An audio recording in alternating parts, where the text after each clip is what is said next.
সরকারি চাকরিজীবীদের জন্য সুখবর। আজকে 4 ডিসেম্বর 2024 নয়াদিগন্ত থেকে একটি খবর এসেছে। বিশেষ সব চাকরির আবেদনের জন্য 200 টাকা নির্ধারণ করা হয়েছে। খবর সূত্রে জানা যায়, বিশেষ পরীক্ষার আবেদন ফি কমিয়ে 200 টাকা করা হচ্ছে। একই সাথে সরকারি, আধা সরকারি ও ব্যাংকের চাকরির আবেদনের ফিও সর্বোচ্চ 200 টাকা নির্ধারণ করা হয়েছে।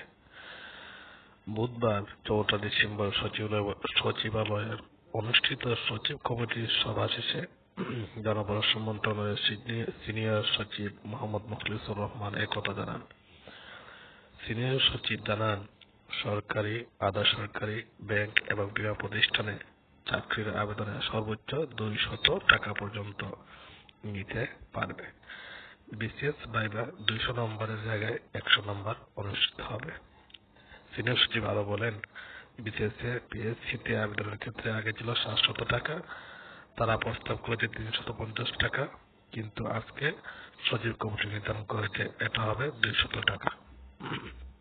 পিএসসিতে 47তম বিসিএস আবেদন করতে হলে 200 টাকা লাগবে। যারা আগ্রহী সবাই জেনে নেবেন এবং শেয়ার করবেন, লাইক করবেন, কমেন্ট করবেন, সাবস্ক্রাইব করবেন। ধন্যবাদ।